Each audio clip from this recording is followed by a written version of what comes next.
नमो नमः। आज की संस्कृत कक्षा में हम पढ़ेंगे नवमः पाठः कविकुलगुरुः कालिदासः। अष्टम पाठ जो है आपका वह कोर्स से अभी रिमूव कर दिया गया है और 8 के बाद आपका आएगा कविकुलगुरुः कालिदासः। कविकुलगुरुः कालिदासः, इसमें जो पिक्चर बनी हुई है सामने जो दिख रही है, इस पिक्चर को आप अपनी कॉपी में अच्छी तरह से बना लें ताकि आपकी कॉपी सुंदर दिखे। इसके बाद वाले पेज में भी जो पिक्चर बनी हुई है वो भी आप अपनी कॉपी में बना सकते हैं। ये आज हम सबसे पहले पढ़ेंगे शब्दार्थ, वर्ड मीनिंग।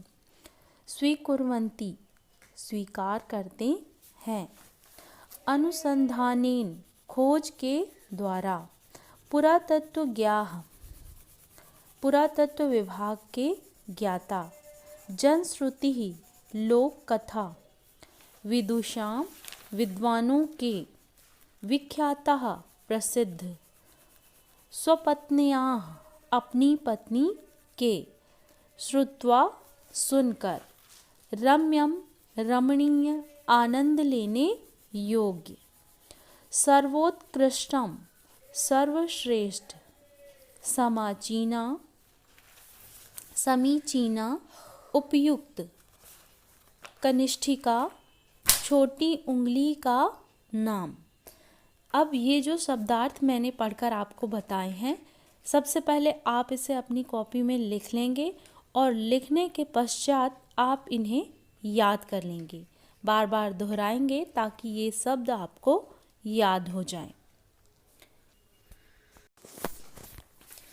इसके बाद शब्दार्थ के बाद आपका दिया हुआ है संधि वर्ण संयोगः च। पिछली कक्षाओं में मैंने आपको बताया था कि संधि क्या होती है, वर्ण संयोग क्या होता है। संधि में जब दो वर्ण आपस में मिलते हैं तो नया वर्ण बनाते हैं, नया शब्द बन जाता है। और वर्ण संयोग में जब वर्ण आपस में मिलते हैं तो ज्यों के त्यों लिखे जाते हैं। यहाँ पर आपका दिया हुआ है संधि में कुत्र धन अपि, कुत्रापि, आ और आ मिलकर बड़ा आ बन गए हैं तो बन गया है कुत्रापि। चा धन अभवत, चा भवत, चा में आ लगा हुआ है और इसके बाद भी आ लिखा है, दोनों आ मिलकर बड़ा आ हो गए हैं तो चा भवत। दूसरा जन श्रुति ही धन अस्ति, जन श्रुति रस्ति। यहाँ पर विसर्ग क्या बन गया है आपका, रा बन गया है, विसर्ग संधि है तो जन श्रुति रस्ति। विवाह धन उपरांतम, विवाहोपरांतम, आ और उ मिलकर ओ बन गए हैं। विख्यातः धन अभवत, विख्यातो भवत। यहाँ पर आपका विसर्ग और आ मिलकर ओ बन गए हैं और जो आ है वो अवग्रह बन गया है, विख्यातो भवत। कनिष्ठिका धन अधिष्ठित, अधिष्ठित बन गया है कनिष्ठिकाधिष्ठित। अब हम आते हैं वर्ण संयोग में।